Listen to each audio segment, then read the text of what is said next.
Yes, the stage is yours, please. Thank John. you. Thank you very much, Claudia.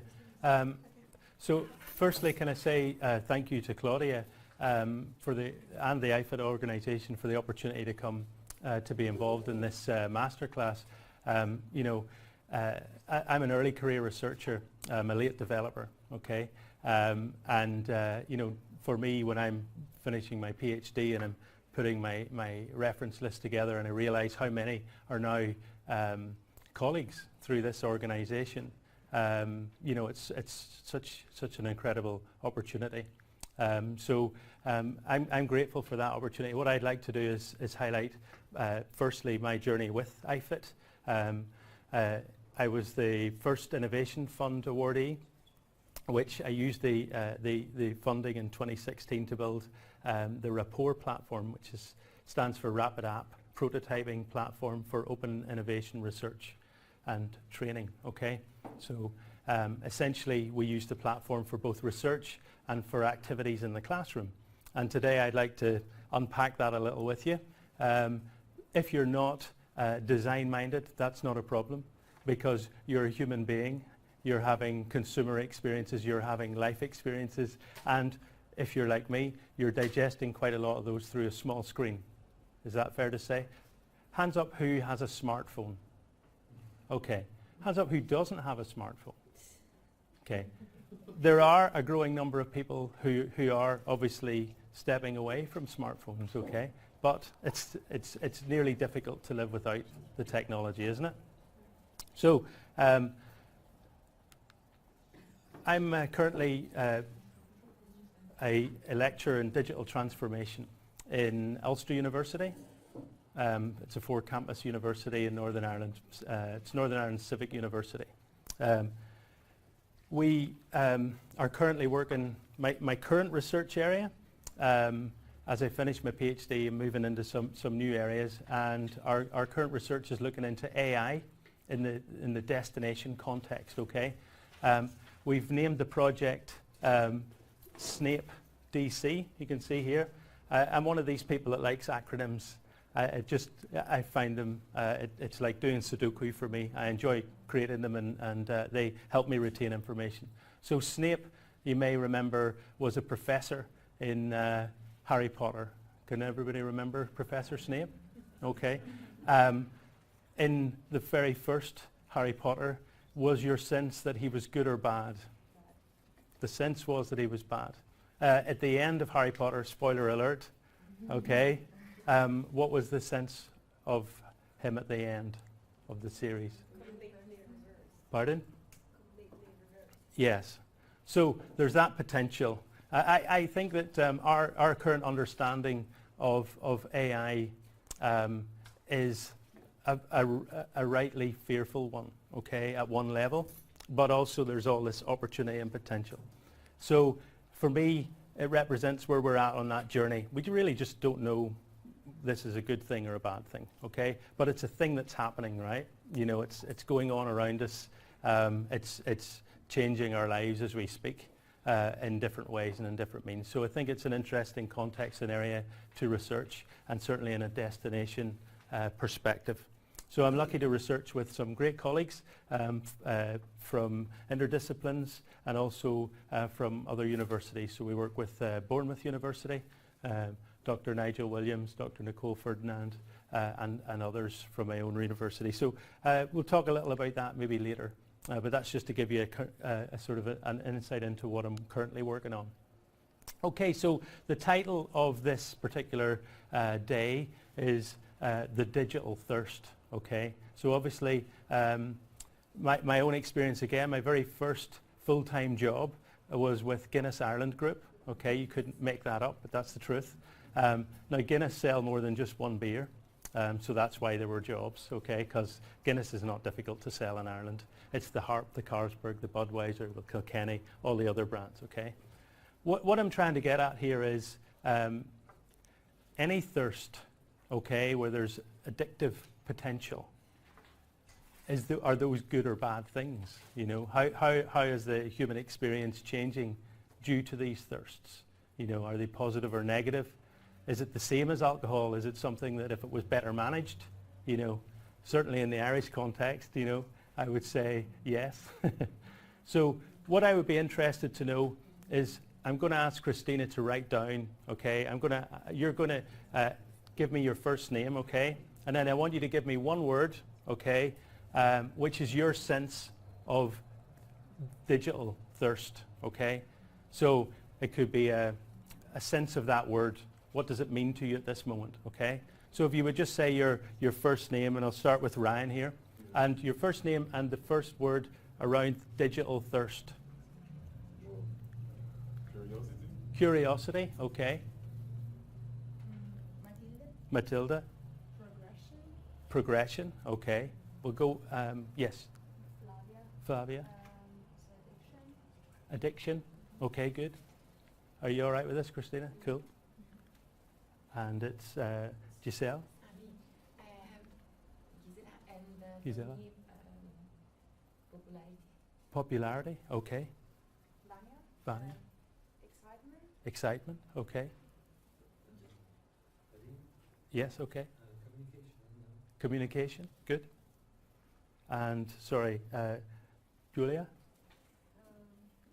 I wanted to say communication as well. It's okay. So another thing to add, if a word already describes what you say, it's fine to say it again. It's very easy for Christina. She just puts a line beside it. So do you want communication as well? Okay. And Juan?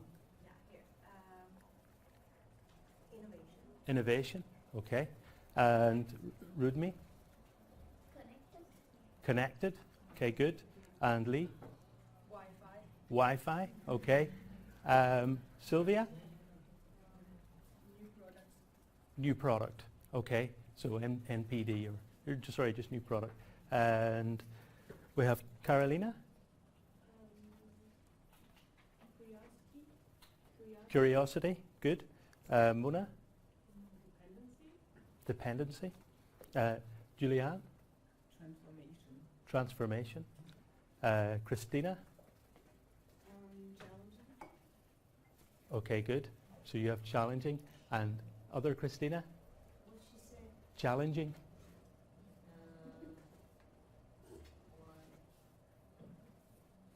And some, let's say. I can come back to you if you want. Normality. Normality. Okay, I see what you mean. Yes. Mm-hmm. Julia? Connected. Okay, Almuth? Pardon? Deep diving. And Chrysantia? Innovation. Okay. Leila? Consumption. Cool. Benta? Creativity. Hilda? Addiction. Okay. And then we have patience. It's faster. Faster. Yeah. Okay, good. And Yuri? Unsatisfied. Unsatisfied. Okay, unsatisfied. So we were doing a little experiment there to see, and it's very rough, ready science, okay, but we were going to try and see what the swing of positive and negative in terms of description, and to try and look at the numbers. I'm sorry, I didn't get your first name. Halia. And Halia, if you had to use one word to describe digital thirst,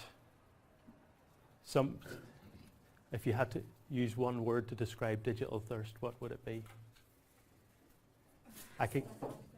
It's okay, I can come back to you. I just didn't want you not to have the opportunity, okay?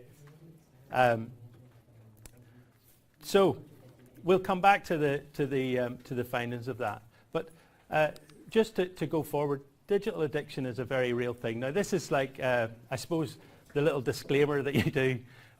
It's my own personal experience, okay?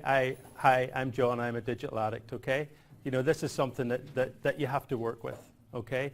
It's something that impacts my life. It's something that I have to manage. It's something that, and so when someone's designing experiences for me, I would like them to take into consideration, you know, my children, you know, my life experiences generally, and to try and help me manage that significant issue. So digital addiction refers to the use of digital devices such as smartphones in a way that is excessive and compulsive. Do we know anybody that does that sort of behavior?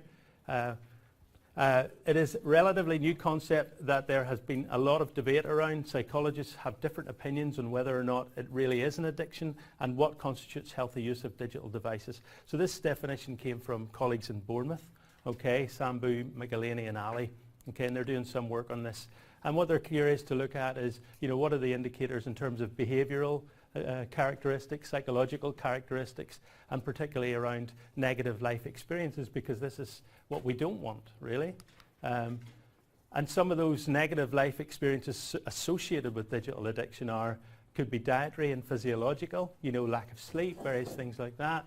Family and social, individuals' mental well-being. Again, you're consuming like a distorted reality at times. How does that affect you? And then obviously, and I see it as a lecturer, academic work suffers because have any of you heard of the concept of deep work? Have you heard of that concept, deep work? Essentially, the idea is that you can't really get into doing good quality depth in your work with all of these distractions. Okay, so we need methods, means, and ways to cope. So if you want to know more about that research, you can look it up on the Bournemouth site. As I said, it's just interesting when we talk about the digital thirst that we understand, the framework and the societal issues and challenges that come with it. So, yes, it'll be on the slides in there. Sorry. Okay, so just a quick overview again of what we were setting out to achieve here today in terms of this particular module.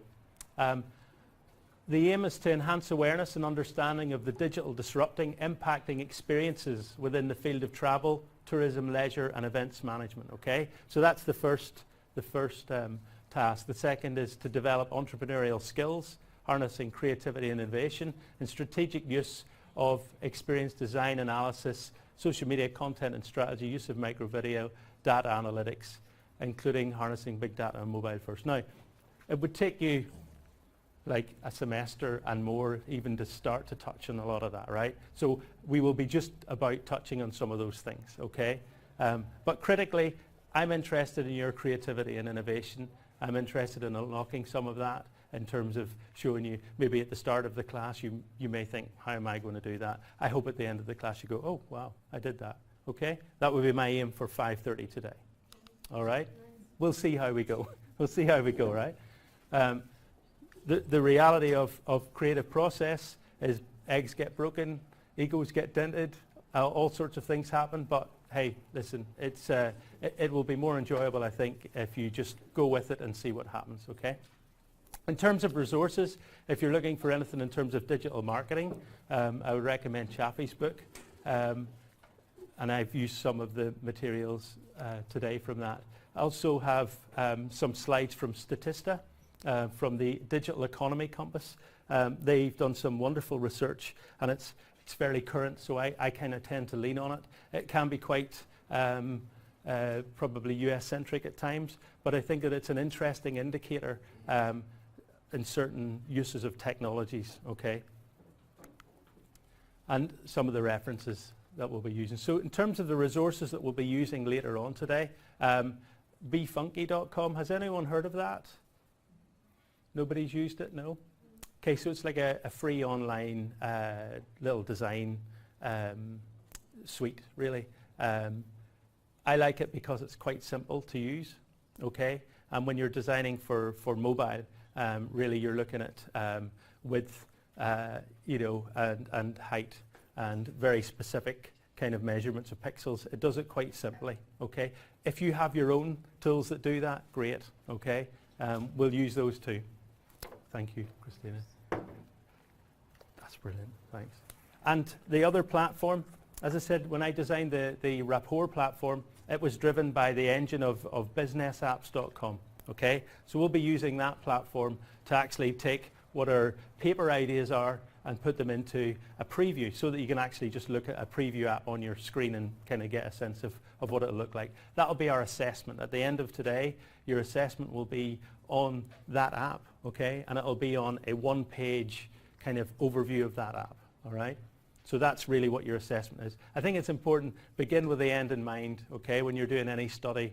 So the end in mind really is, A, we learn new stuff, we have fun doing it, okay, we stretch ourselves a little, but importantly, we have something to show at the end, a preview app and a A4 sheet, which tells us a little about what that app does, okay?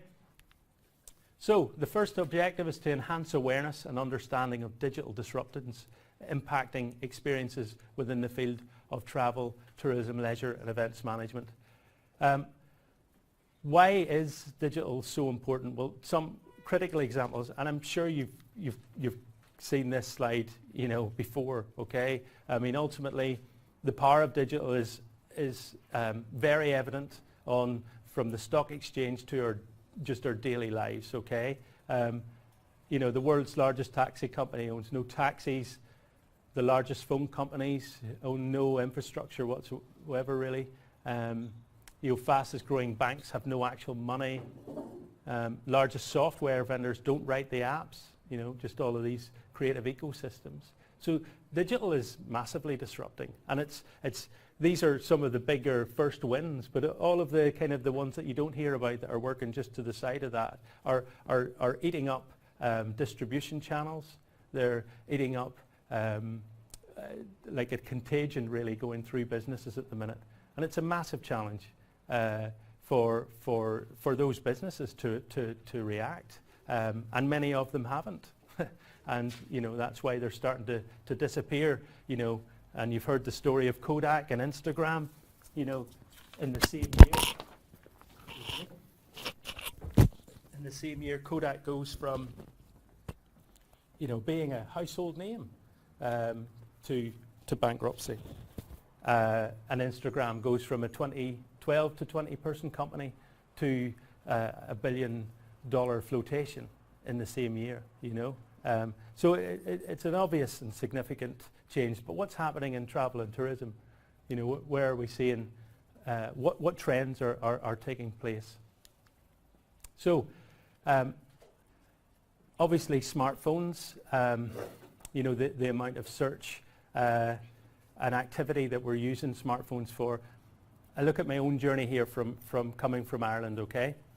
So a Google map takes me to the airport, a decision, Terminal 1, Terminal 2, oh no, type in quickly to Safari, okay? And it says, just by putting in literally the flight number, it gives me what they call a snippet, which are the latest kind of ways of gaming Google.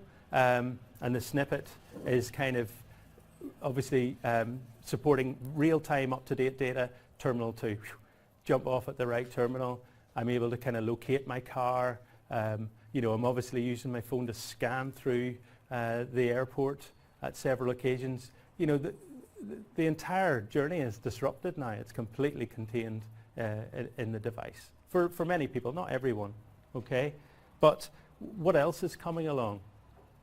So we know that's where we are now, but what are the other big disruptions that are starting to move in to the travel space? Virtual reality. Okay, so how is virtual reality, give me an example of it, because it's a good... For example, when you go on fair, tourism fair, Uh-huh. you have some tour operators. They offer a first insight on the destination they're selling through virtual reality. Mm-hmm. For example, you have like the glasses and you can see what you're going to visit in Africa, for example. Just Perfect. advertising. Great, and a very, very powerful medium for sales. In fact, Thomas Cook had have some research on this, and with it by a multiplication of 4, okay, it impacts your decision to buy on that particular day in a travel agency. That's a significant impact. Now, obviously, there's a fair investment, to create VR, but that's reducing and reducing, It's I mean, some of the camera technology that's capturing a virtual reality experiences now, the costs are much lower. We're not talking of the days where, the Red Bull, virtual reality experiences took like, thousands and thousands of dollars of hardware and much planning. You're going out with a GoPro now, and creating kind of incredible experiences. So yeah, that's a great example of a digital disruption. Any others? Okay, the other thing which I would say is, most people now are trying to avoid to visit the travel agents. They would rather book online. Yes. The online platforms, for fares, like tickets. Like for me as well, I just did it online. It's faster and easier.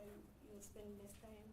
Yeah, so I think now this is disrupting travel agents and some tour operators. Then they prefer to book online. You can get discounted rates as well. Perfect. Yeah. Again, recent example for myself was car hire. A platform that deals with all the car hire companies, gets you the lowest price. And then, so on the plus side, you've got this availability. On the downside, when you're printing out the materials to go and find that, you maybe it's not quite as personalised sometimes. Okay. So those are two good examples. We're going to work a little more on this in a second because I know there are lots of other experiences here, and I'd like us to bring those forth. I suppose, and Rudy and I were talking about this last night, the fact that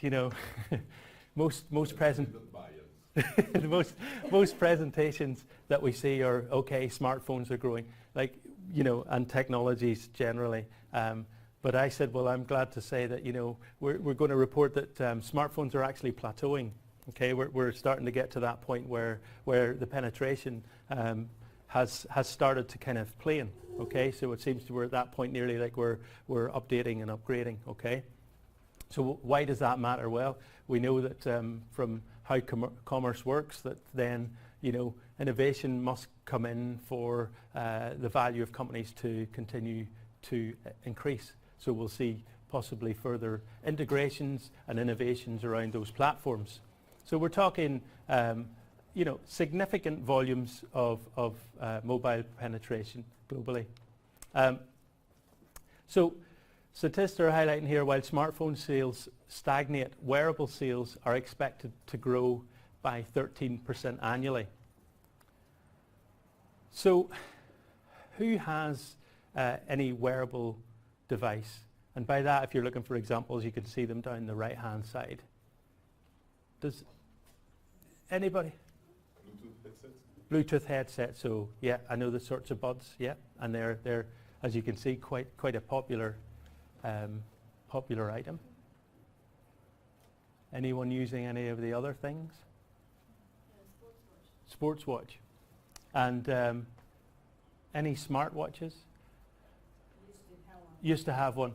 But I tried to get rid of even smartphones, so I'm not regressing by Exactly, because going back to going back to basics. Yeah, get the old Nokia back. and computer for all. Yeah, this is the digital detox. Yes. Yes. Yeah, Sometimes. and It's necessary. it is absolutely necessary. And one of the things that we will hopefully see is maybe some of the technologies helping us to manage that better. Because what we see next is, so we've got all of this, these wearables, which are kind of, these are the sorts of popular activities that they do. Okay, so we've got the main one is notifications and texts, I suppose, with the smartwatches, and that's a hyper alert state that you're in, isn't it? I mean, if you don't manage it, it will manage you. It will take you over. It has chewed me up and spat me out on the odd occasion. But you just learn to have to dig deep and find better ways to manage that. Activity tracking, again, this is something of a kind of a hobby for some, an obsession for others. Yeah. I mean, I don't know about you, but some of my friends, I see their Facebook feed and I'm looking at their runs every day, and it's quite a lot. But obviously the rest of these, we're getting some sense of important things, that can help us manage our time and our experience a little better. Alarm clock, being able to navigate, and home automation, which is a huge area where wearables and other tech is starting to move in. So this is the other more interesting thing, I think, moving forward. By 2020, all mobile devices are expected to contain biometric technology. So technology that essentially allows your fitness tracker, to monitor your heart rate and your distance traveled and all of these various elements. So the expectation is that all smartphones, wearables and tablets will be able to do that task by 2020. Even if we look at it from today's standards in terms of the smartphones and wearables, 81, 87%. That's a high penetration, okay? So how is that going to change travel behaviors? What is that doing to our...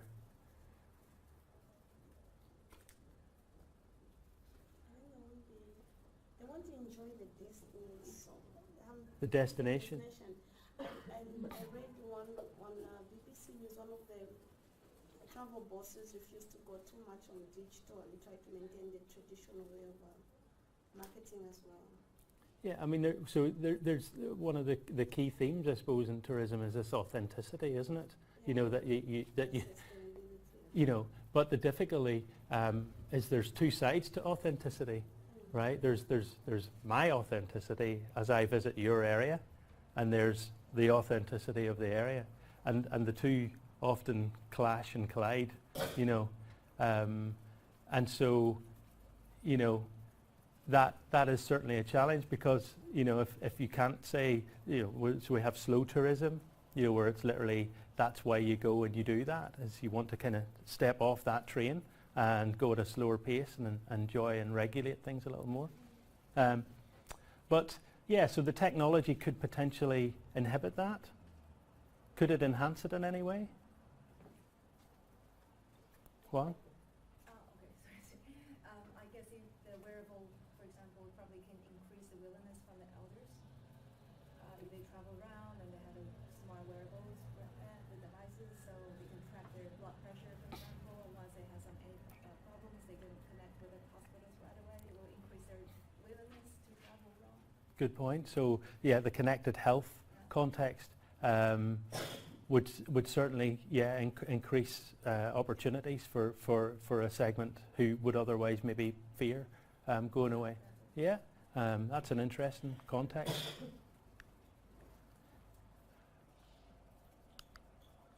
Okay, so we're going to have a little group task. I think it's important that we, break every now and then and let you guys open up to each other and do something interesting. Now, Can I just ask you a question?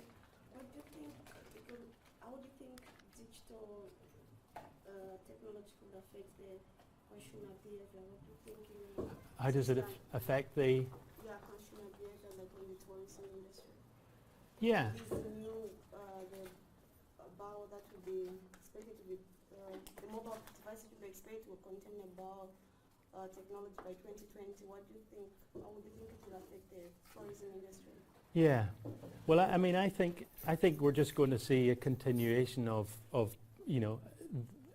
so by 2020, I still think it's still going to be mostly early adopters, for example, that will fully trust to book straight through, like from TripAdvisor into Booking.com with their thumbprint, and in seconds. But in terms of one of the key things that I'm seeing is that the likes of the VR experience is becoming part of a traditional experience. For example, if you go to Waterford in Ireland, okay, and you look up on TripAdvisor, the top things to do in Waterford. Do you remember a show called Vikings? Yeah. Have you seen that show? So it was filmed, a little of it was filmed in Waterford. And it's because Waterford Fjord is like, it was an old Viking city. Okay, in Ireland there were, Dublinia, it was so essentially what we have is an experience, the number one thing to do in Waterford, which surprised me at one level, is a mixed reality experience. It's a mixture of, you've got people in costume, and you've got like surroundings of a sort of a Viking kind of encampment built within an old church. It's quite surreal. But they've very cleverly got it to the point where they bring you in, they welcome you, and then at some point you're sat down in the little kind of hut, so you've got different sensory smells. I think there's a little fire burning and things, and they put the VR headset on, and then it goes into the mixed reality. You've got the VR and you've got the other senses, and things like, you know, like rats scurrying around your feet, and you know, that's obviously there are little shock factors in there, right? But also then you see this whole village coming to life around you.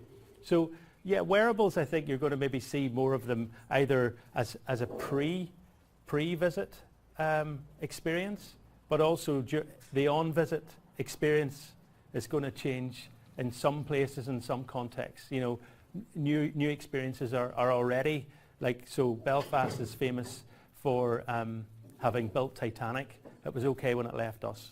Okay, that's what we always say. Built by Irishmen, sunk by an Englishman. That's what we always tell people.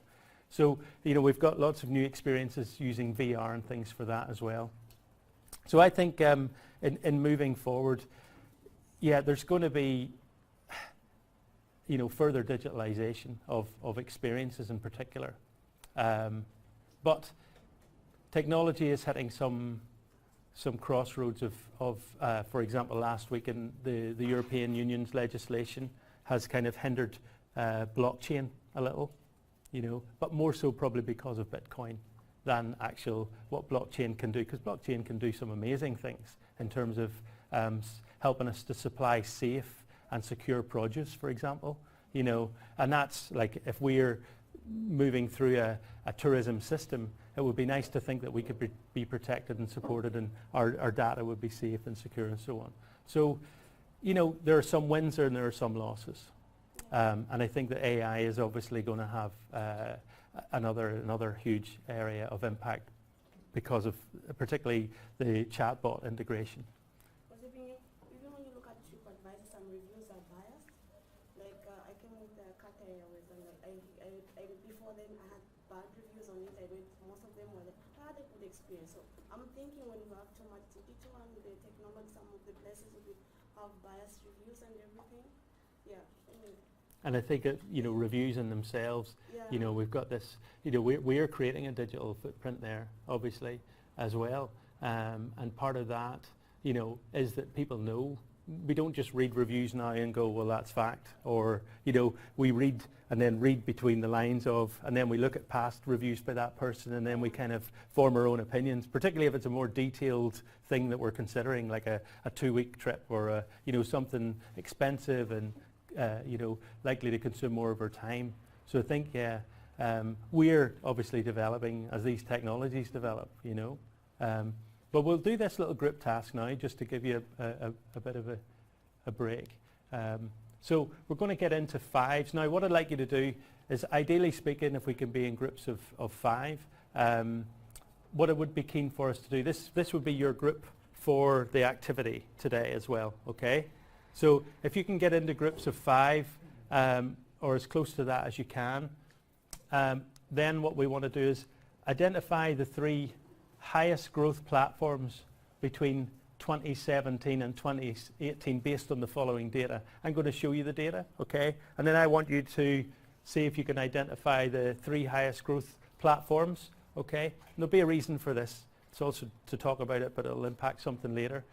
So that'll take, hopefully, you know, a few minutes. And then based on that data, we'll do the next part after, okay? So if you can do the first part, get into groups of 5, and then I'll click through and show you the data, and you have to try and compare and contrast the 2017 data, okay, with 2016 data to the 2017, okay, to see if you can work out which is the highest growth platforms, okay?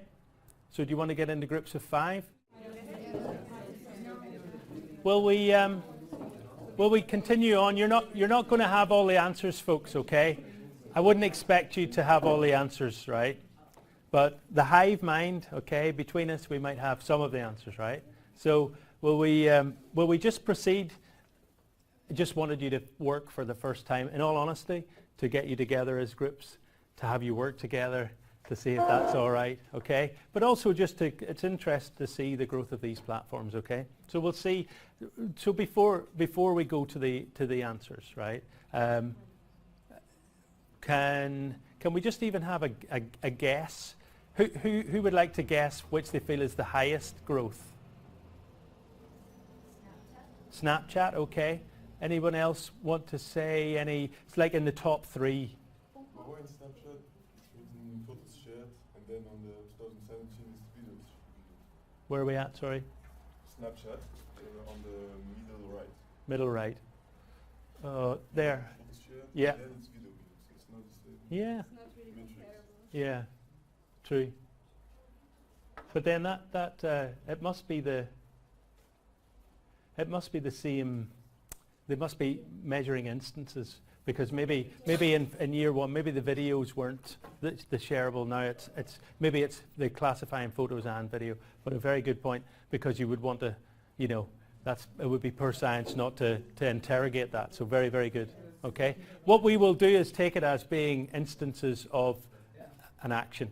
Is that okay? It may be incorrect, but it's what we'll do today. Okay.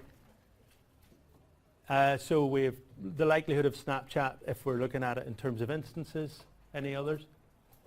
Uber, okay. And any others? Google? Oh, and you're talking maybe going forward in 2018. Okay, so let's just have a little look then at some of these. So look, 2018's up there just as, this has nothing to do with 2018. The figures that we're going to see down here is the growth in between 2016 and 2017, okay? So what we have, so Google was the 3rd highest growth at 46%, okay? Uber at 176%. And Snapchat at 1,216%. Okay, and again, I absolutely agree with Ryan that we would probably want to look into that. But I would imagine that video sharing would be a lower number if it was just video sharing. Do you know what I mean? So I think it must be it's a badly designed part of the slides. Okay, naughty whoever that was. Okay, and there are some of the other levels. Did that surprise any of you? Then, sorry, if the percentage growth of YouTube is 0.7, then I think it should be in the first place. Oh, you're right. Sorry. Good point. YouTube and it's not Google. Correct. Well done. Good spot. Rush on the flight. Sorry.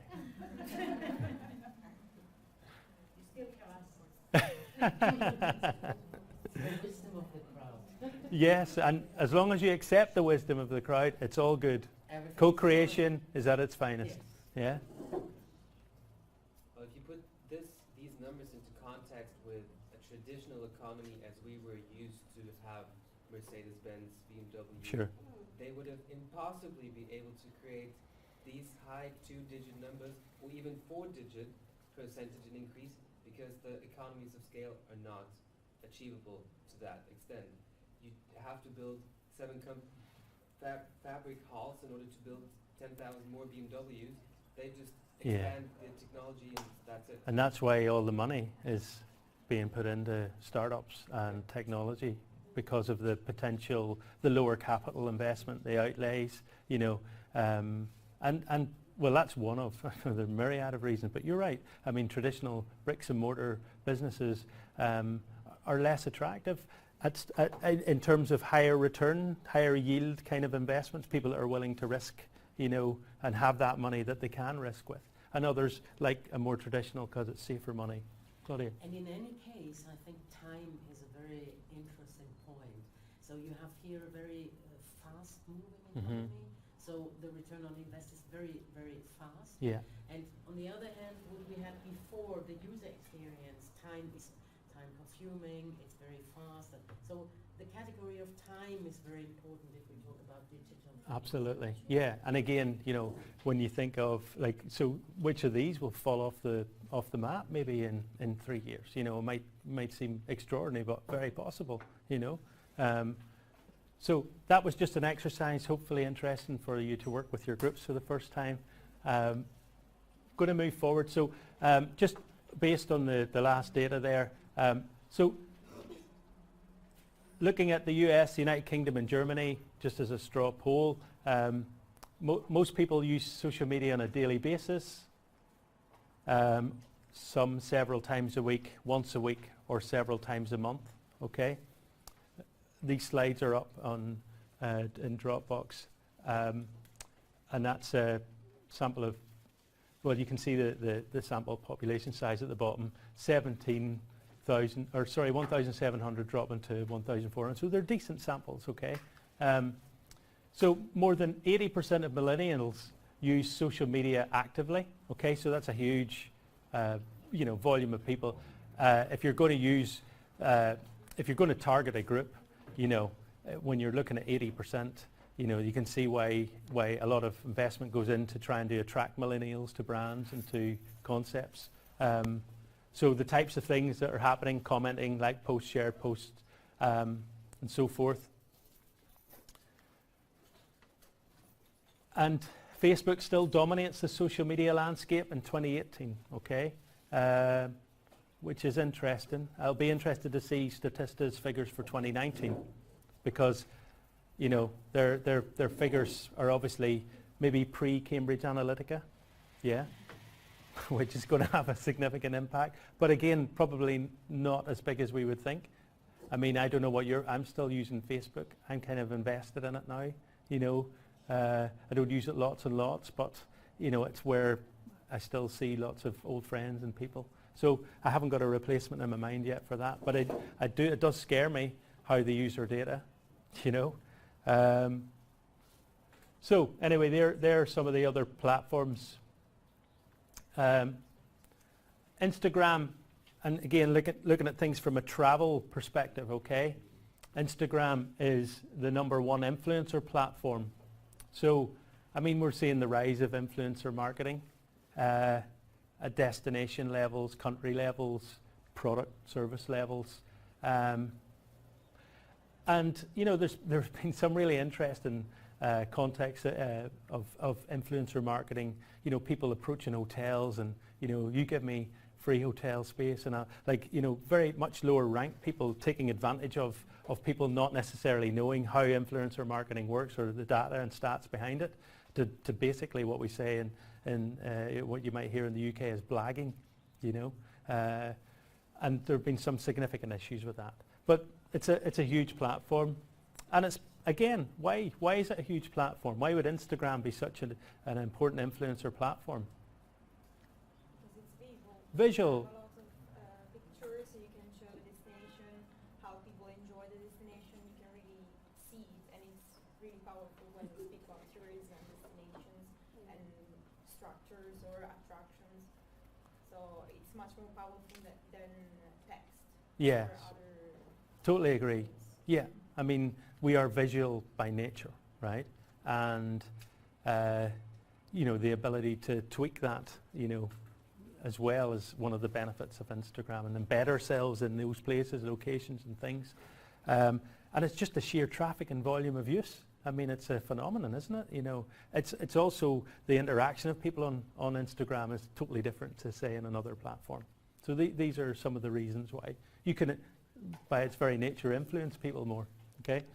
So, just a quick slide on my current research, which is just finishing up, but and why we're looking at smartphones and why I want you to feel safe that we'll be able to do something today, okay, that it will work, okay? The Rapport platform, I used it to support 2 apps, okay, for 2 different events. One was an international motorcycle road race. The other was a golf tournament, okay? But the same platform supported both events. And I was looking at co-creation of the digital experience in one particular one way that you can classify co-creation. Co-creation is a very expansive and sort of not well understood area. It can be quite complex or quite simple depending on what lens you put on it. I put the service dominant logic lens on it for my own research. That's the basis of it.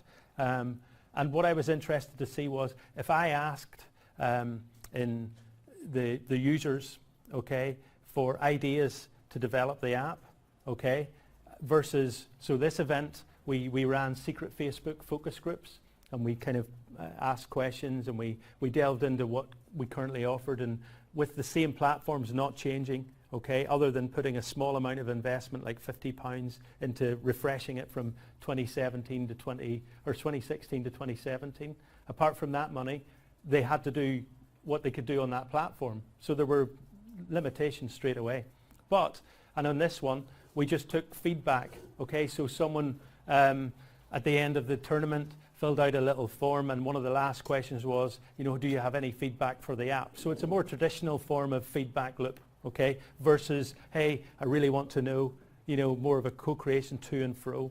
So measured for significance of in year 1 to year 2, did the event app experience, was it more satisfactory in year 2 in both events? And in the co-created experience, yes, it was significantly a better experience, yet it was still built on the same platform. And what that was for was, listening to your customers. You understand the context. So they wanted real-time information.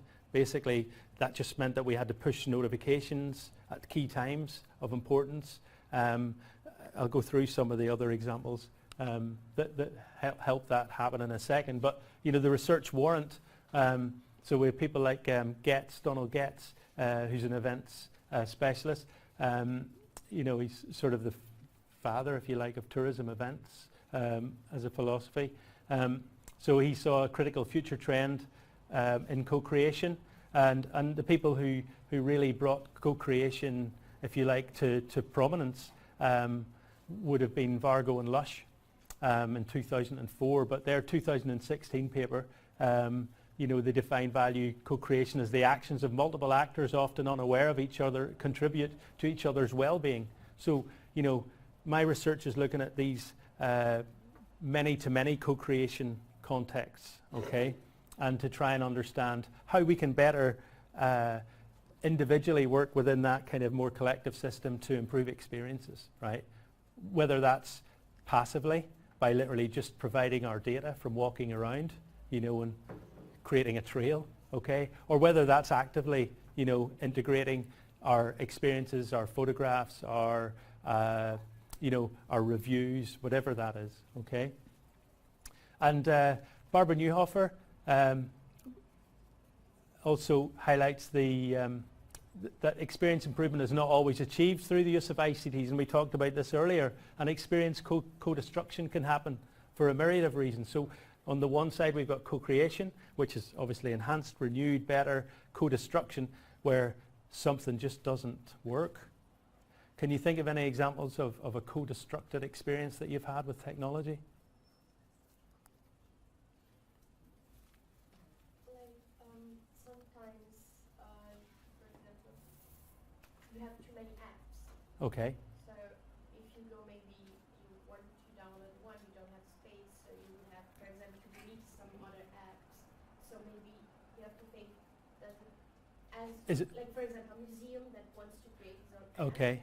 I have to think, but will it be useful, like the usability for the customer, the tourist, would be good or not if downloading this app or not? You're in a good space, okay? Because for you personally, that could be, if you go to download it and you spend a lot of time and it doesn't download because there's not enough space, that's the feeling you get, right? That's the negative, therefore that's a form of co-destruction. Could also be that you download this app and it just doesn't function.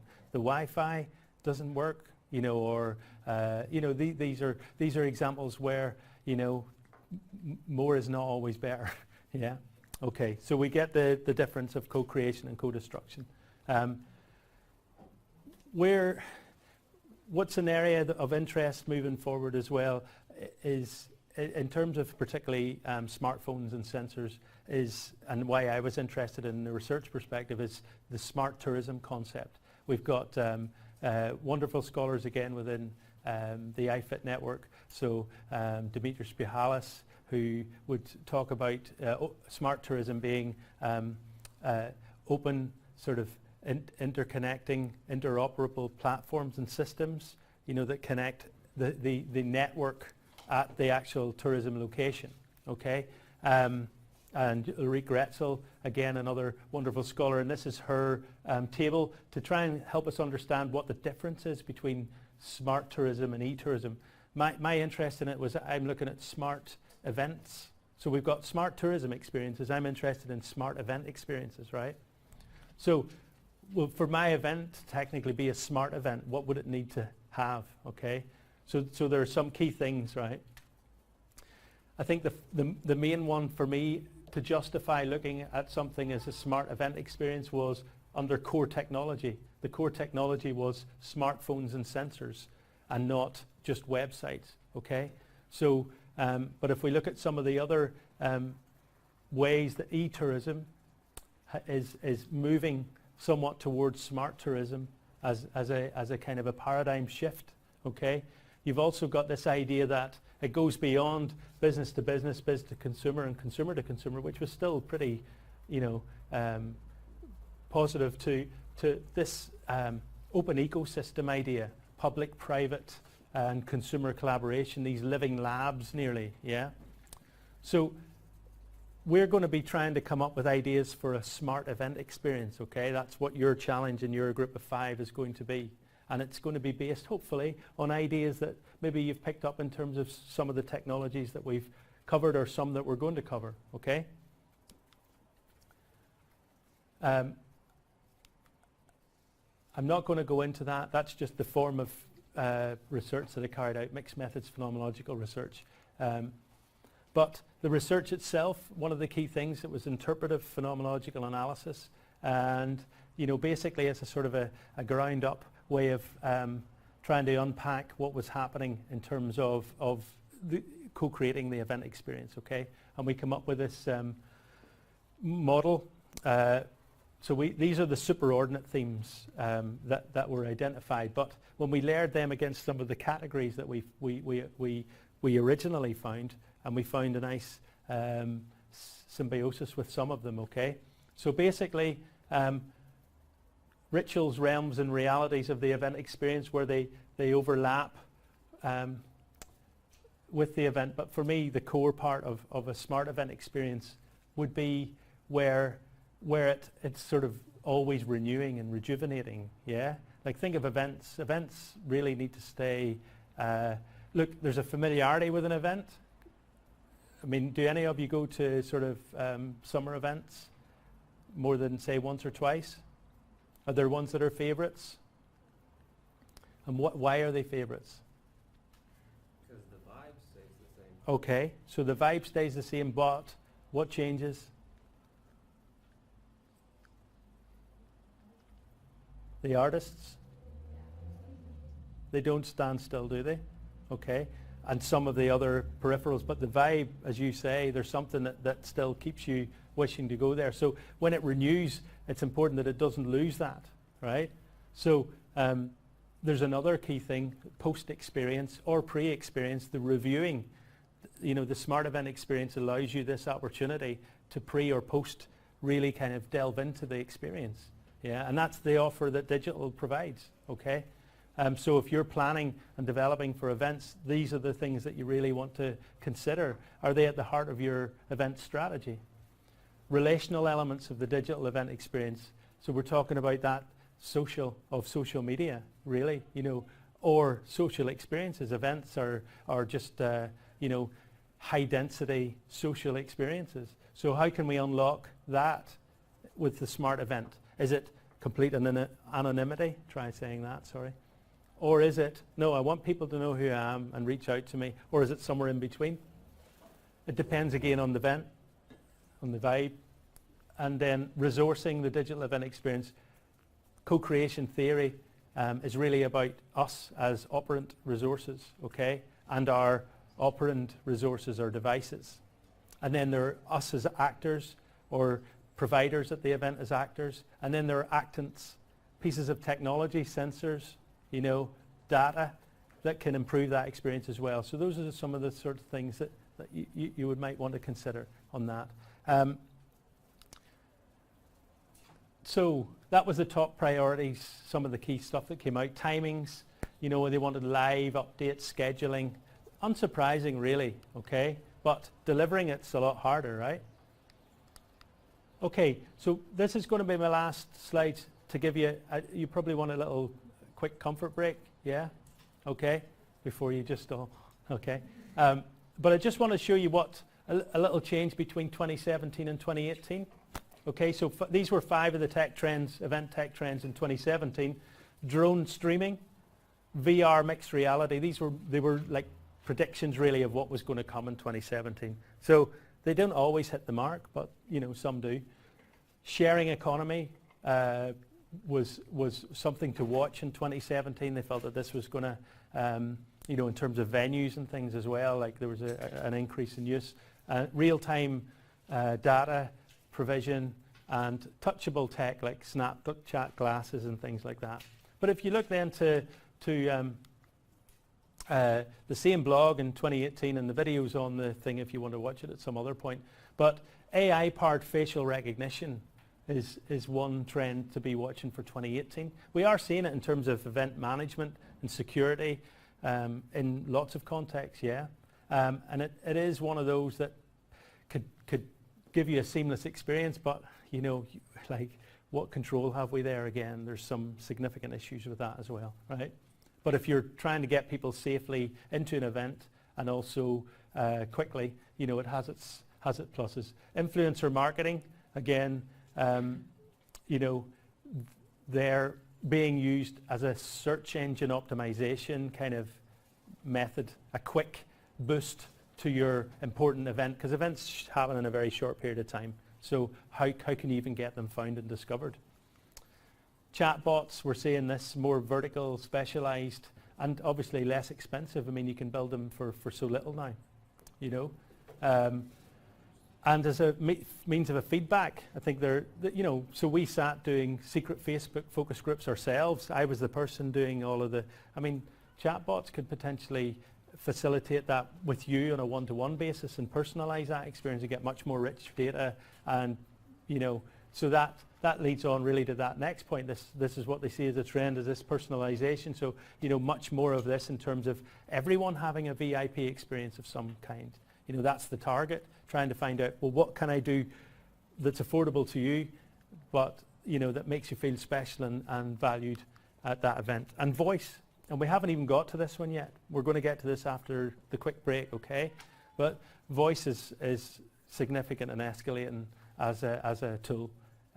So what we'll do is we'll just have a quick break, okay? Can we say 10 minutes? Would that be okay? Because I want to make sure you get away at 12 for lunch today, all right? Anybody get any questions before you go? You happy enough? We can raise them at the start when you come back anyway, okay? The last few slides and then into the first sort of workshop, if you like.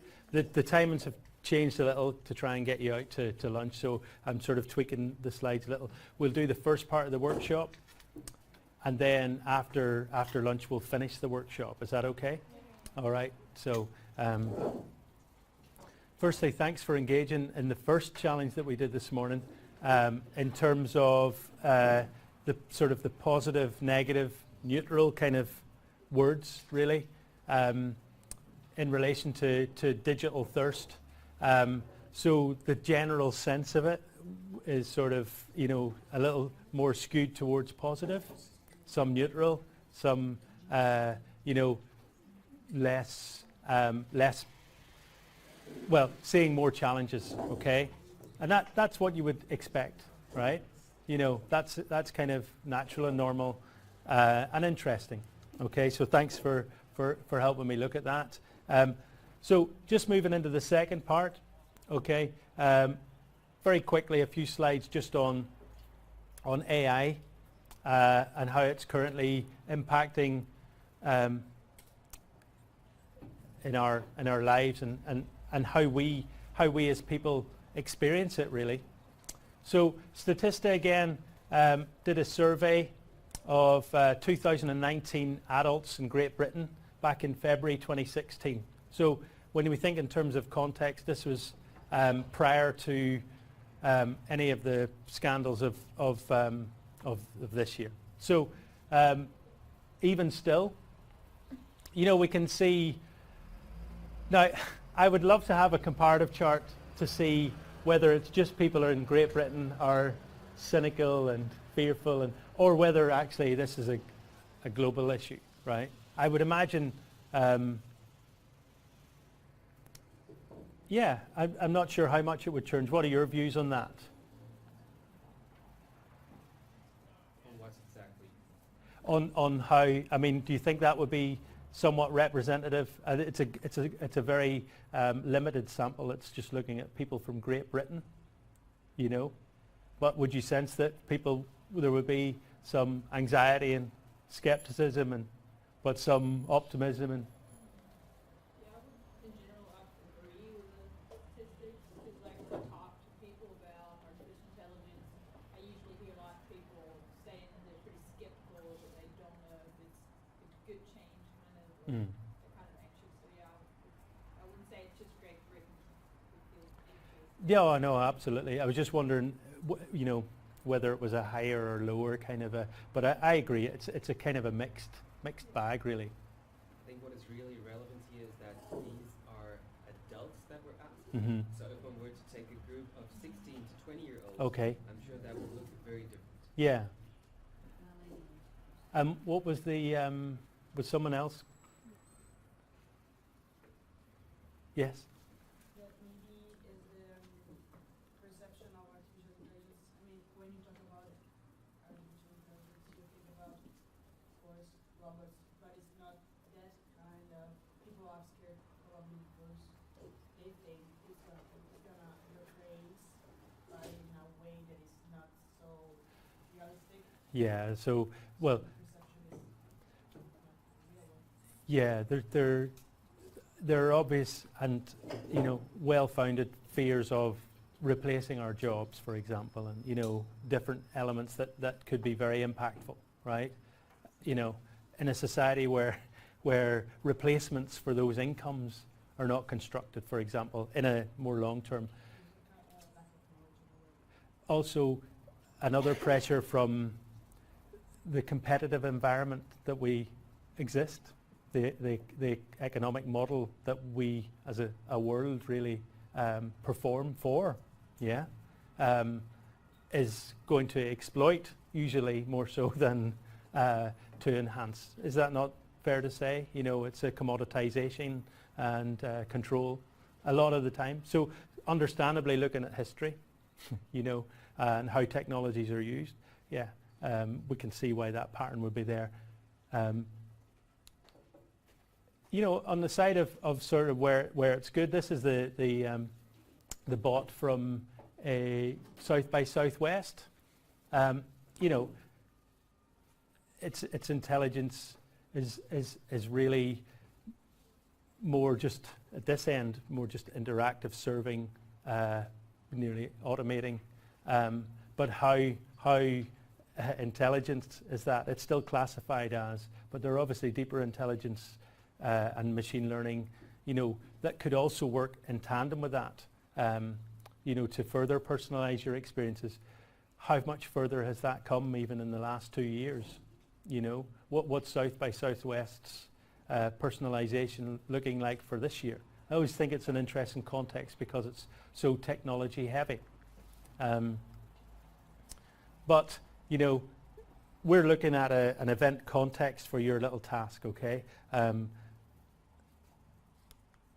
So if we look at how, say, machine learning and AI applications in particular are starting to impact on key stages in the consumer's buyer behavior, we see, so one, AI-generated content, okay? So, for example, think of an iPhone user. You get those like smart sort of short videos nearly from your photo album. You know, think of that type of content, but now curated and created on another platform like Facebook or whatever. Okay, so we've got that AI generated content, but a big impact is going to be the voice search. Okay, and we'll be doing more about that this afternoon, because you know it's matching you to your needs, and the better it can do that, you know, the quicker you're going to go through this journey and spend less time being indecisive about your purchasing behavior. So we've got then, you know, these critical things like ad targeting and predictive analytics, and we're seeing that, you know, you do your journey through social media. You know, I don't know if any of you found that maybe there's a sense that even you just speak about a particular item and it nearly follows you through your social media. So you've given microphone access on certain apps. So, you know, that's how it's getting that intelligence, right? Chatbots are obviously a key potential for converting you. We saw the example of the South by Southwest, you know, so it's serving you materials to convert you into a purchase, really, right? So that's why they're so powerful at that particular stage. And then we've got, obviously, in-service predictive engagement, you know, so you're at an event, you know, it's serving you more of what's working for you at that event, whether it tracks that by your proximity to particular stands and information or bands or whatever, right? So it's just interesting to see where it's going. So in terms of from the literature, so we see that mobile technology is a bridge to a dynamic ecosystem of value co-creation for consumers. So how is this working in the AI context? This is Buhalis and his paper on social context and mobile, SOCOMO, okay? Then we're looking at the event context today. That's what you're going to work on. And my supervisor, Dr. Adrian Devine, you know, events are under pressure to kind of perform better on the same budget, right? So, or maybe less budget. So we need approaches that can assure sustainability. Will AI be one of those areas, you know, being able to convert people to sales more and personalizing their experiences? So there's also a lack of research on app usage and impact, especially with regards to events and event management. So that's why there's a warrant for this sort of work. But there is this issue with connection, or the wish for disconnection, and obviously a huge issue with privacy, right? Yeah.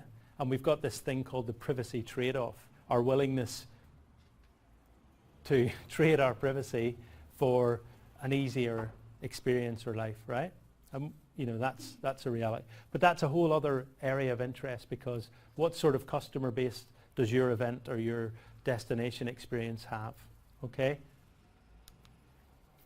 So before we go into the activity, what sort of stood out as most important for you in terms of the elements that we looked at? You know, what's your sense from this morning so far?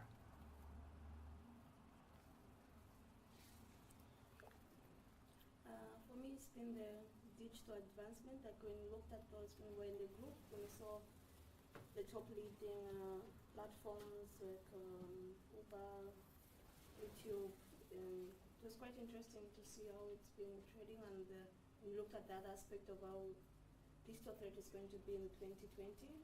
So good eye-opener and trying to fuse in ways how we can work in our tourism industry back home. So Good, excellent. Can you all hear that, by the way? Do you want me to? Okay, sorry. So just basically, Patience is highlighting the, you know, the changing kind of social media platform landscape, and how that might impact on, you know, development in her own kind of working contexts. Yeah? For me, I think it's interesting to note that the digital first, the disruption is this digitization has not left the tourism industry behind. It's also going through the same disruption as the other industries are experiencing, and just to know that we can actually, like Brian talked about, the virtual reality, being able to view a product or a safari using VR. Yeah.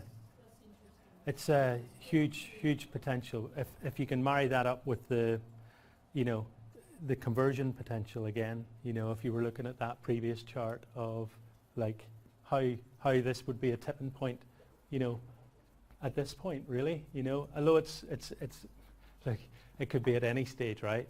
But if it convinced by the power of 4 more people to book holidays in Thomas Cook in New York, you know, it's a powerful tool. Any other bits interesting, or any questions from this morning or anything like that before we do the next thing? Are you, yes? Actually, I like Halia? the statistics that you've shown on how people in Great Britain perceive artificial intelligence. Some people are quite happy with that. I think it's more comfortable, while some other may believe that maybe it's untrustful or perceive it in a negative way. So it just shows that even if we're introducing something new and we have innovative, it doesn't mean necessarily that consumer will be happy with it.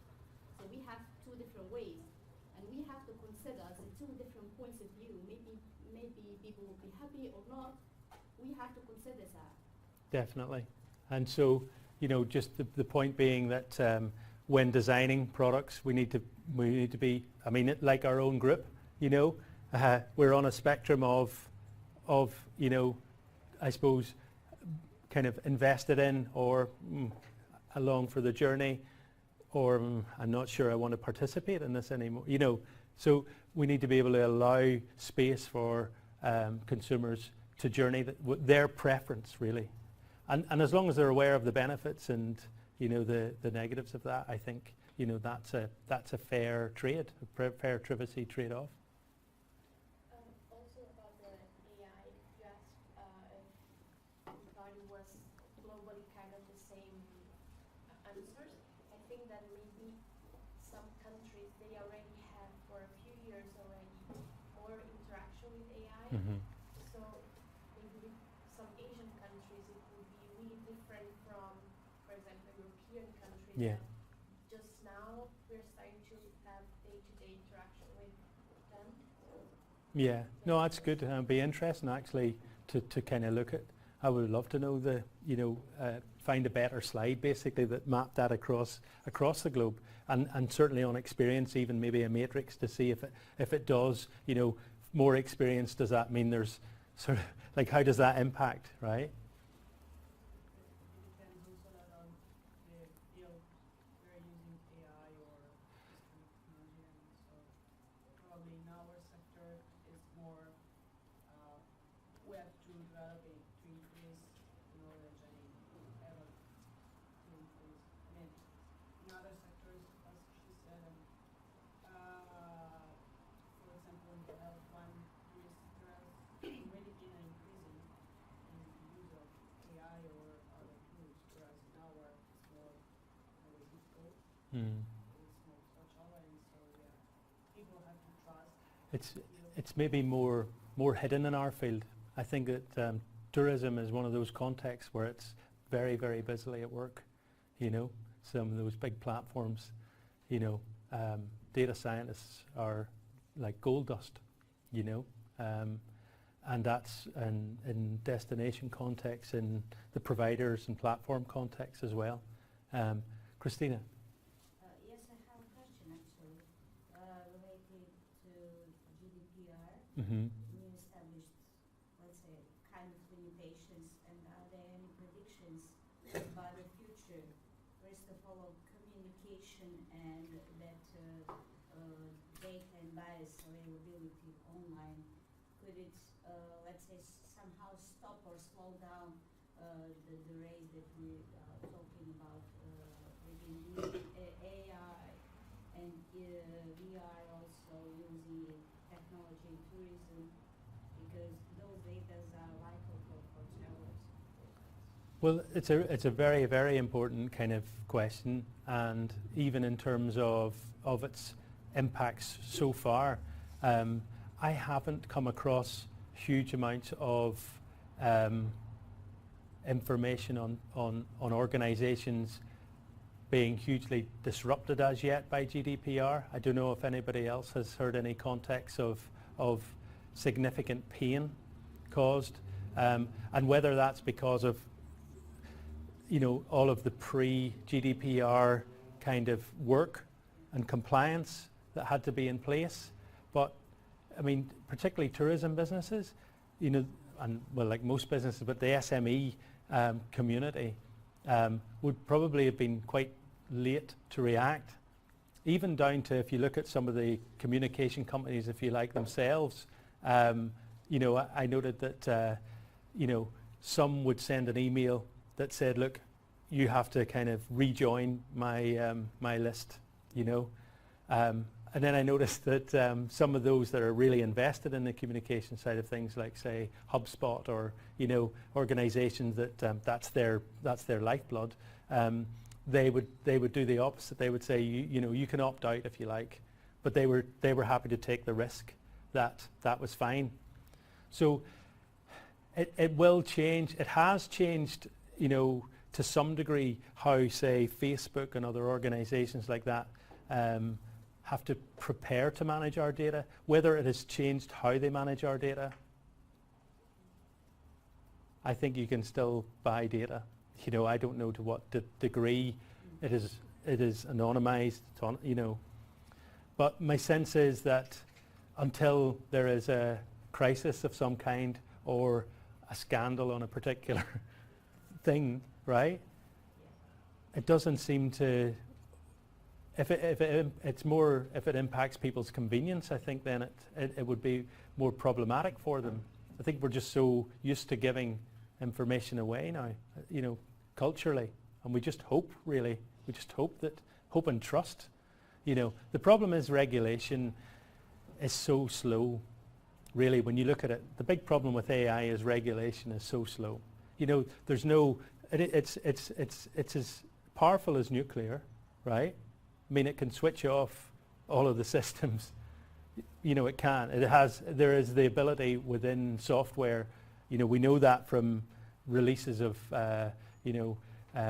like, for example, viruses like Stuxnet, that was able to go in and, melt down, nuclear capabilities in Iran, right? So we know that if that's a human-developed thing, and AI learns from humans, there are no controls in place to a great enough degree, I believe, and I think that the governments really need to move in that. That's my personal opinion. I don't know if there's a safety net up there that we don't know about, but was there one there with nuclear? I don't think. We will, hopefully. So what we'll go on to then is the little activity. Okay. So I'm going to give your groups a page. Okay. And on the page it's got 3 screens. You got 3 pages, 9 screens. And what I'd like you to do is, in your little assessment team, research the event context presented and identify 8 key app functions that your app will provide to participants that will support experience processes or personalization and facilitate the networking, okay? Because obviously events are a critical component, okay? And then identify your top 3. So the idea is write them down, 8 of them, identify then at the end of that what you feel your top 3 are, okay? So the event context, and then after lunch we'll kind of, you can mock your app up before lunch if